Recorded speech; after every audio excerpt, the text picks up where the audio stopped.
guys, Veronica here. Welcome back to Eat Your Yard, a brand new series that I started a few weeks ago about starting a new garden from scratch. We are covering all of the basics, and I know last week that I told you we were going to start talking about pest control and whatnot very soon, but I had some feedback in the comments. I am listening to and reading everything you guys have to share, and I had some feedback saying that maybe there were other steps that I might want to cover before we get into jumping ahead that far. So today we're actually going to talk about hardening off your plants as well as planning for proper spacing in your garden.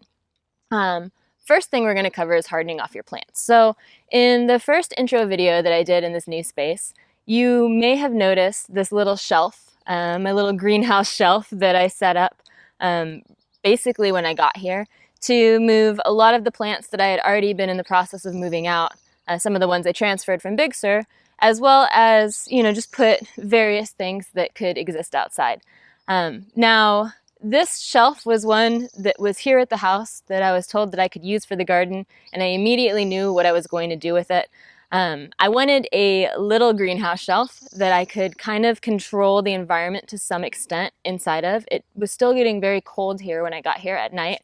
And so when you have temperatures that are, in the 30s, even 40s, up to the high 40s really, and once you get into the 50s, you're a little more safe. But really, those lower windows, and they tend to still happen, at the beginning of April in most places, maybe even May if you live in a colder climate, sometimes June if you live in Wyoming or someplace. So you want to be able to protect your plants that are going to go out without them freezing in the middle of the night and without you having to have them on a windowsill. So this was my solution here. Again, if you have been watching since we were growing in Big Sur, I had a very simple lean-to tent that was against the deck railing underneath. You could also do it against a fence line. You could do it against a house. Really, your imagination is the limit when it comes to building some sort of mini greenhouse hardening off space. But I just wanted to, talk through more why I'm doing it this way. Again, it's a very simple, just find a shelf somewhere. If you have an old shelf in a garage, or maybe you're driving down the road one day and you see one in someone's garbage, grab that shelf and reuse it like this. Because all you really need is some 2mm plastic. I usually go with the 2 because it holds up a little bit better to wind and rain and weather and that sort of stuff. This is just like a painter's plastic. It's just a drop cloth. It's nothing fancy. It probably will last maybe a season or two, but at this point, it's really about going for what's most cost effective for me. And so I'll just get this plastic. I basically wrap it around the entirety of the shelf like it's a present. I let it overlap about halfway on the top. And with this height of shelf, it's probably about 3 feet tall, I would say. The plastic drapes all the way to the ground, and it covers the top so that no frost or precipitation can get in, so that this can kind of retain some heat. And it also helps to filter the sunlight as we're hardening off plants. Now, why do we harden off plants? The biggest reason, and I used to really think that it was just because we're moving it from someplace that's warm to maybe someplace that's cooler, but it's beyond that. Windows filter light. And so if you're growing a plant either under full spectrum LEDs or grow lights, or you're growing a plant, behind a window pane glass and not directly in the sun, then that plant might experience some level of shock when it gets put out for the first time. And so in order to mitigate that shock, without me moving plants in and out every single day and night, I've decided to go about building these little sort of holding spots so that these plants can adapt to the outside environment incrementally. And so what I'll do is I'll keep that plastic closed as long as it's not too hot for the first couple of days when I move them out. I keep the plastic closed. And then little by little, during the daytime, if it feels like it's getting warm, then I'll just open the plastic. I make it wrap around one side, and then open the plastic to let them get some air, not, bake inside of there, to let them get a little bit more direct light. And then I close it back up at night. And then at a certain point, either your temperatures get warm enough or the plants get acclimated enough that you're able to just sort of leave it open, maybe start moving them up to the top shelf, moving other ones in from into here from inside to the lower shelves so they can start acclimating, and then start moving stuff out into the garden. Now, if you don't do the acclimation process, there's a couple of things that can happen. You can have plants that just go into total shock and they get really stunted and they die, you'll see maybe some struggle from them. If you have like a big temperature snap, you might lose a lot of plants. So I found that hardening off anything that you've started from seed is a really good way to assure yourself that you're not going to lose all of the plants that you've been, working so hard on for however many months you've been growing them.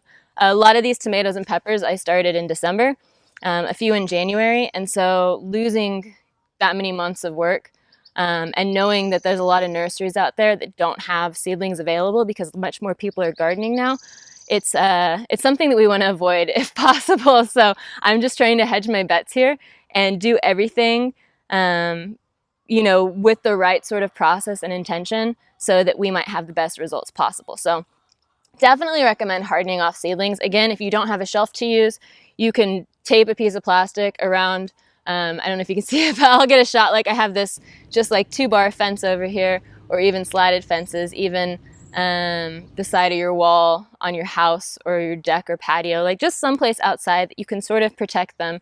Get creative. You can use like a bed sheet or something if it's white. Like there's various materials. It doesn't have to be plastic. I just find plastic to be the most universally accessible, and if you take care of it, it will last a few seasons. I won't leave it out here, through the summer and heat. It's definitely getting wrapped up as spring wraps up. Now, for examples of hardened off versus not hardened off plants. So I have both these Calabrian chilies, and this guy has spent his entire life inside so far. They both were planted at the same time as seeds. Again, it's one of those things where it's like a little bit, it's not even apples to oranges, but it's like apples to different species of apples, because this one has 2 plants in there and this one has 1 plant. And so the struggle is real here because they're both fighting for the same amount of real estate. But that being said, one of the things that you'll notice is that there's a major color variation that's going on here. Just a big difference in color, a big difference in like strength. And this one was actually moved out. I moved it out like a week before I left Big Sur, and then I brought it with me. And so it got moved out. It got that exposure to the elements. You'll see that plants tend to start getting a lot greener and stronger. Start bushing out, really a little more productive, even in smaller pots, than the ones that live indoors the entire time. So just getting that exposure and start hardening them off as early as possible will give you a harvest a lot earlier than the seed pack otherwise states, for the most part. So a lot of you are asking about how long it's going to take before you can harvest something. I think that that's something a lot of people, most people will underestimate the amount of time it takes to get a harvest out of a seed you plant. So for your earliest harvest, for the most part, will be sprouts. And we can get into sprouting because it's something I'm doing a lot of right now. But that's like if you're doing sprouts in a jar, or even if you're doing, in a tray or Tupperware or whatever. Sprouts take about, anywhere up to like 3 days to a week. And so I'm cranking sprouts every week right now while we're waiting for greens to get in place. Microgreens are around, like 20 to 30 days. Actual salad greens are like 30 to 45. And then we start going up from there. So most of the peppers, tomatoes, other nightshades, eggplants, whatever that you have access to, you're looking at 90 to 120 days. So that's 3 to 4 months from seed to harvest. A lot of our summer stuff is kind of in that same window. So when you're planning your garden, keep in mind that there is going to be this waiting process. And we'll get into, as we get deeper in the season, we'll get into successional planning, so that once you start growing, as long as you keep growing, then you'll never be without something to harvest. But in that startup phase, yes, there is a waiting period. So hang tight if that's where you're at, and we'll try and find, things that you can grow and eat in the meantime while you're waiting for the other stuff to grow. Now, one of the other things that someone mentioned to me, and thank you, I don't remember who it was, but it was a very thoughtful sort of, prodding, is that talking about the spacing and sort of what my plans are here. And so I did draw out, I didn't do it on camera, but I did draw out this yard. And so one of the things that I do first when I get into a new space, if it is a space that's manageable and it's not like acres and acres and acres, otherwise we'll go into a map detail for that instead. But if it's a small enough space that I can do with a measuring tape, like a couple 100 feet, I'll draw it out, I'll go around I don't even know if I can get that to focus. Yeah, I'll go around and I'll draw out and measure basically the entire space. And so get an idea of how much space I have to work with, both physically moving through it, laying out hoses or laying out irrigation or whatever, as well as, like moving through it in this sense where we're actually measuring it and seeing, does it fit both on paper and in person. The next thing that I do is I figure out, once I have that all drawn out and I have my hoses mapped out, I figure out what plants I can grow together, because not everything is friendly with each other. Just like humans, plants are not all friendly with each other, and they don't all get along, or they don't all encourage each other to be their best selves. So we want to figure out what works with each other so that we can get everyone who plays nice into the same rows so that we can actually get a harvest from them. So one of the things I do is I make a guilds map for whatever seeds I'm growing. I'll post a picture of this, and all of these things, I'll post a picture of them on my Facebook at Veronica Grows. That's like my profile that all the Instagram stuff flows through. If you're not on Instagram, there's a Facebook page. But I'll post pictures of all of these plans and stuff. I think there is probably the best place right now. Or maybe in, the community section of here. I don't know. We'll figure it out. But basically what I do is I make a list of all the seeds I want to plant. And then I figure out what other seeds I want to plant and where they fit into that list. And so those all get put together. Sometimes I will go to my favorite guidebook. It's Carrots Love Tomatoes. Sometimes I just go online. One of the other things that really jumped out at me that I thought was super helpful in all of this planning is Deanna Cat, who has Homestead and Chill, who's been one of my favorite gardeners for forever. It's been like years now. On Instagram, she has this great kind of guide to starting a garden on her opt-in when you sign up for her website. And she puts out this great companion planting guide, as well as, when to plant for every zone. There's examples of, garden plot and how you could draw it out. There's grid paper, if you've seen my Insta stories. How you could draw it out on grid paper. We haven't gotten that far here. I kind of just measured it out and then started going, which both of those things work. And then, and it's a really great resource. So I'll put the link for that in the description below, because I don't believe in reinventing the wheel. One of the other things that someone said I should mention, and I totally agree, is the spacing necessary for all of the plants that we want to grow in summertime.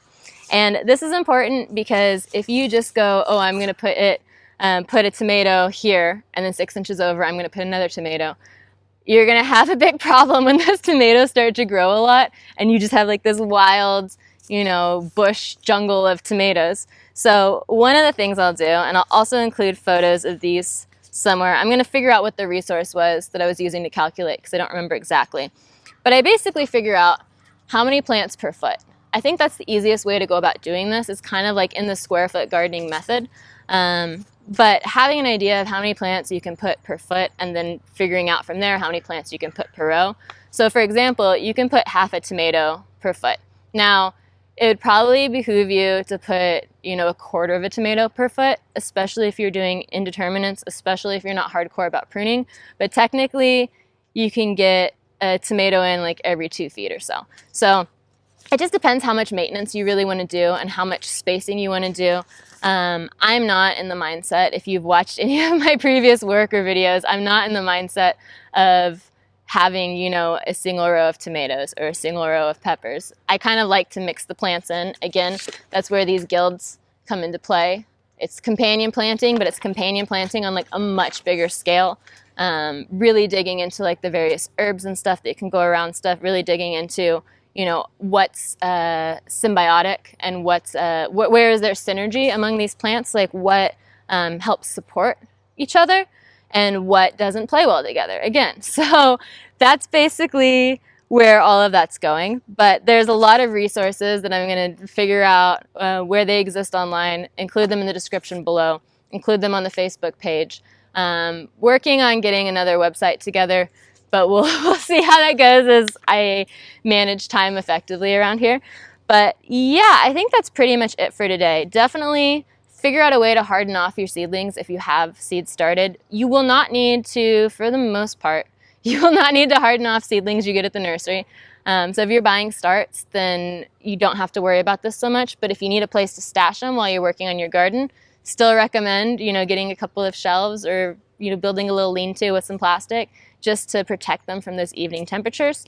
And definitely recommend, sitting down now that maybe if you've been following so far, and how many plants you need per person or how many plants you need for your family, and you're kind of stuck in the planning phase as far as, how do I fit all of this into the space that I have? Or how much space do I need in order to fit that? Well, now we get that math in. So I'm trying not to inundate you guys with numbers and planning because it can be a little overwhelming when you first start. But it's going to be very helpful when we get into the season so that you're not looking at this garden that's just beyond, it's like jungle where you have to go through with a machete and you're like, oh gosh, what did I do? So hopefully we can set you guys up for success. If you have any questions or comments in this space, please leave them in the comments below. As always, if you like what you see, hit that subscribe button, ding that bell, do not miss an episode because we are building a garden together this year. So let's make it happen, guys. Follow me on Instagram at FlavorKit. And until next time, happy gardening.